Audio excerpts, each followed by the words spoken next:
Hello again, YouTube. Another review for you today.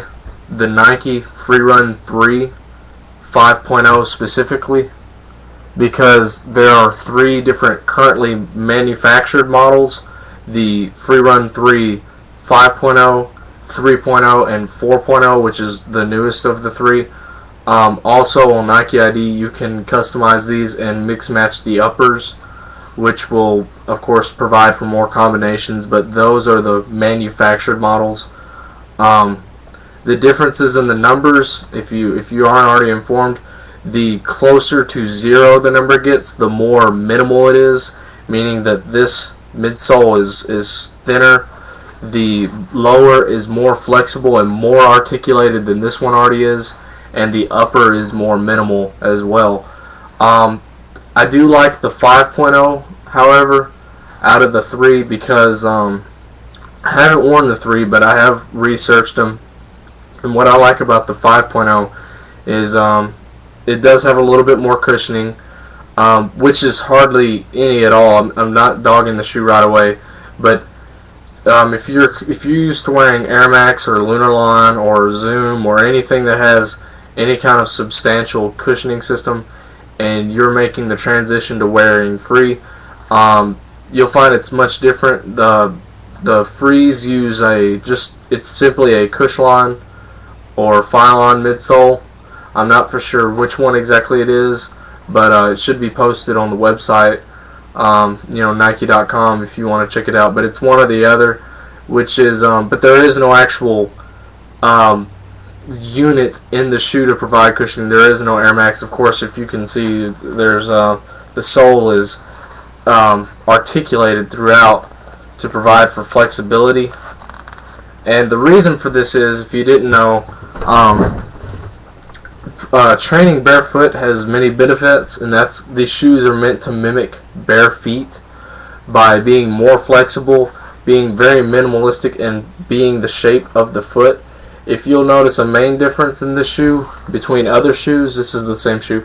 The lacing systems are slanted rather than straight up and down. They are slightly slanted in this direction, so that it's more conformed to the shape that the foot moves in while it's running. As you can see, the bottom is almost completely barren of any kind of rubber. It does use BRS 1000 in both the heel and the toe off areas. These are simply here for the high wear areas. It is I believe a more durable rubber than they used last year. It is a BRS 1000, and I've had these for about a month now, and I wear them about every day.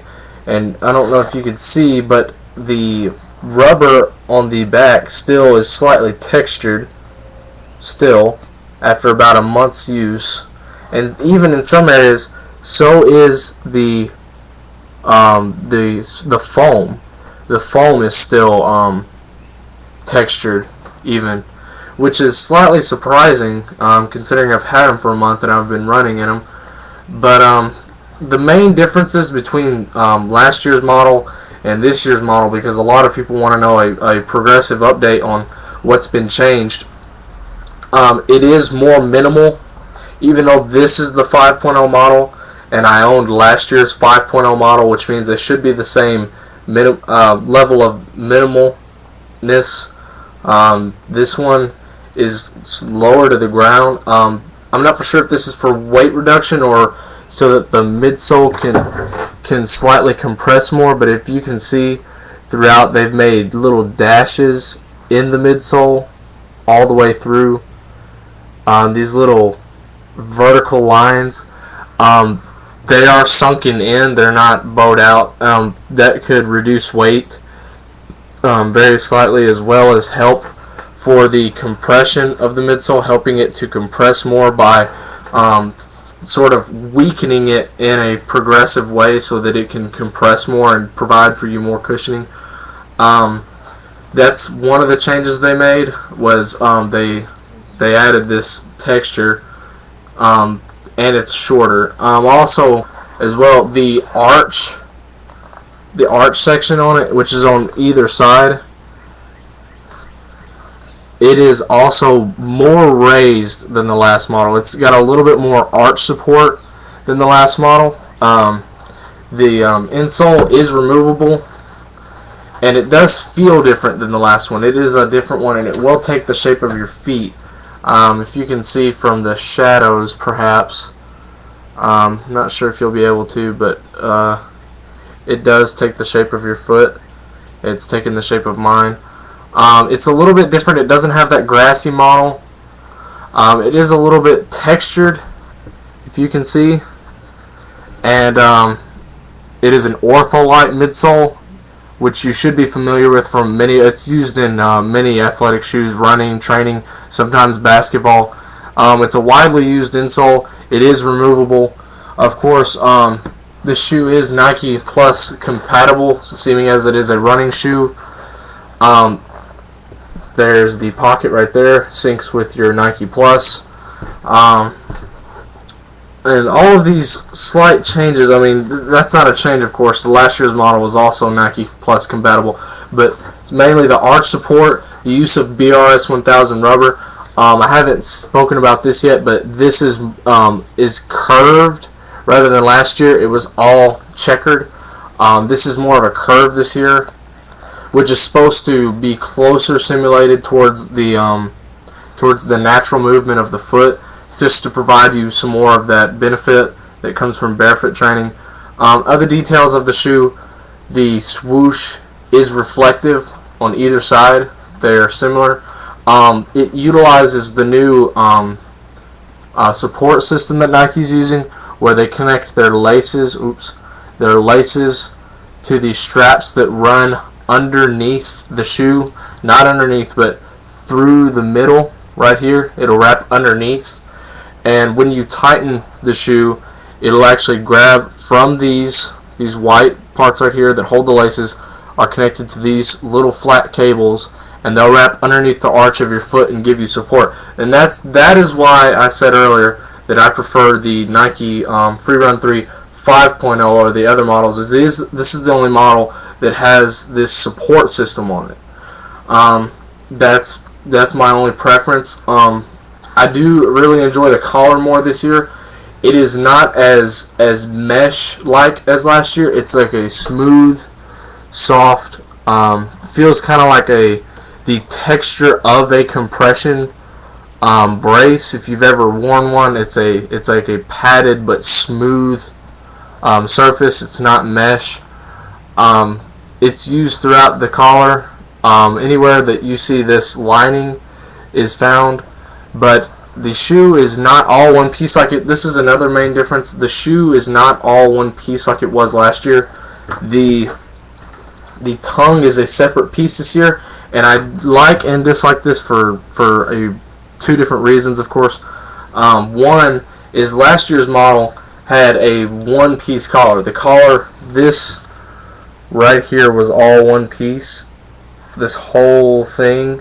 And it was non-adjustable, and it was about this wide on the shoe. The collar was massive on the Freerun 2, and it was non-adjustable because it was all one piece. And that was just to keep it with that sock-like fit, and it did keep it very plush, and it was also all one piece on the inside, so it was very plush, very smooth, very nice ride. But the one thing that I didn't like about it was that they just made the collar way too wide. They fixed it this year, and which I wish they would have done last year, by creating the tongue in a separate piece. They did listen to their customers. Kudos to Nike for doing that. The tongue is a separate piece now. But now it has another problem because they did not incorporate a inner sleeve. The tongue is a loose piece. If you can see, it is not connected to anything. It is simply a loose tongue. And what that causes... It's not that problem. It's not that bad as far as feel on your foot whenever you rest your foot inside of it. But one problem that it has that it's not connected to anything is it likes to do this. It'll start off over here when you run, and about 5 minutes later, it's already slid down to about right there, and your actual foot is about right here. It always slides over to the outside of it. And it hasn't shown any sign of slowing. It does that every time. So if they had incorporated an inner sleeve, not only would it be more plush, which I'm not complaining about the plushness of it, it is a very comfortable shoe. The arch support, as well as this support system that also wraps underneath the arch, is very nice, and it's very comfortable. But the fact that this tongue keeps sliding over on both feet just really bothers me. When you buy this shoe first, when you first come with it, it is not laced all the way up. It is laced to this second hole. I went ahead and laced it all the way up to give me that extra support, just because I like to do more than just running in the shoe. You know, when you're running, you know, it really doesn't matter to have full support, because mainly you're running in a straight line, unless of course you're a more exotic runner where you like to run through the woods and zigzag trails, or you like to free run or anything like that, you know, any kind of more adventurous kind of running, you know, then you need support. But for the most part, running is in a straight line, and supporting is not that important. But seeming as I play basketball, sometimes I don't feel like bringing an extra pair of basketball shoes, and I'll just play in these. I'll work out in these, do our weightlifting, and for the most part, it's been very well. I've worn them on a basketball court. It's very slick, of course, because it doesn't use rubber on the bottom, and the main reason for that is this is a running shoe, so it's primarily meant to be ran on roads or any other kind of textured surface where, you know, the texture, the asphalt provides the grip, not actually the shoe, allowing them to do away with the rubber and make it more minimalistic and lighter. Compared to last year, I would say the Pros, it's more, it has a much better fit. I'll say that. The fit of it is much better, as well as breathability. It's about the same as last year. Last year was a very breathable model. Anyone who has had that is aware of that. This support system on the side, where there's not this support wing, these little support panels, there's still mesh, and I'm not sure if you can see my finger, but the mesh, it goes straight through, so you get a lot of breathability through there. You get a ton of breathability in this toe box. It's very it's that very minimal design that they use. I forget what it's called, but it's laser, or it's heat pressed together so that it's all one piece, and they can keep this very conservative without adding any kind of stitching, so it is very breathable. The shoe's fit is terrific. It's very adjustable, because you can widen up these laces and it adjusts how tight the shoe fits across your entire arch, not just across the top, but underneath your foot and everything. And it is, of course, adjustable. You can take the laces down which is actually how it comes in the box. The shoe, the collar as well is very stretchy, so it has a very broad genre of people who fit, as well as the shoe's toe box, as you can see, is very, you can stretch it quite a bit. So I would say that you shouldn't really have a fit problem with this, seeming as it is such a flexible shoe. Get your normal size. I would recommend, as always, going down to a local store and trying them on first, just so you know what you're more comfortable wearing. If you like a shoe to fit properly, very, very snugly, you might want to try these on, because they are so stretchy, very sock-like. You might find yourself wanting to go a half size down. I'm not saying the shoe runs big. I'm saying because it is so sock-like and very stretchy and very flexible, you might be able to go a half size down, just so you get a much more appropriate fit. It's just a suggestion. As always, I like to try on the shoe before I get it. But as far as another comparison, the durability seems to be better this year than it was last year, because the rubber still even has its textures, and I promise you I've put many miles on these already, running every day after school. I've been wearing them to basketball practice at school almost every day, and they're not only are the treads still there, but they're also still textured. So they're showing a great level of resilience. The upper is almost undamaged at all. I believe the front toe cap on my left shoe has a slight scuff, but I mean, very, very minimal things. It's nothing serious. The shoe is very flexible. Of course, that's what it's meant to do. It will flex in almost any direction you want, and that's what you want whenever you're training. build the muscles in your feet, stretch your tendons, your ligaments, become more flexible, more balanced. The shoe does a great job at what it's meant to do. It's great for running. It is a kind of a hard transition, like I said. If you're used to wearing Air Max Winterline, it is less cushioned. It is more. It makes your foot work harder for running, but in the end, you feel like you're getting more benefit out of your run, and that's really what you want. So that's all I really have to say about it. One more detail about it. It does have these slight, I guess you would say, slits throughout the entire shoe. I just forgot to mention that. I'll mention it now. It's just to provide a more minimalistic, kind of do away with a little bit of weight and let it breathe a little bit, because this upper is it's very skin-like and it doesn't let a whole lot of air through, so they perforated it throughout just so it's a little bit more breathable. But that's all the details I have on it, and that's my thoughts about the shoe. If you have any questions, you can post them in the comments below. If you like my videos, you can subscribe. I really appreciate it. And of course, liking the videos is the best way to show me support.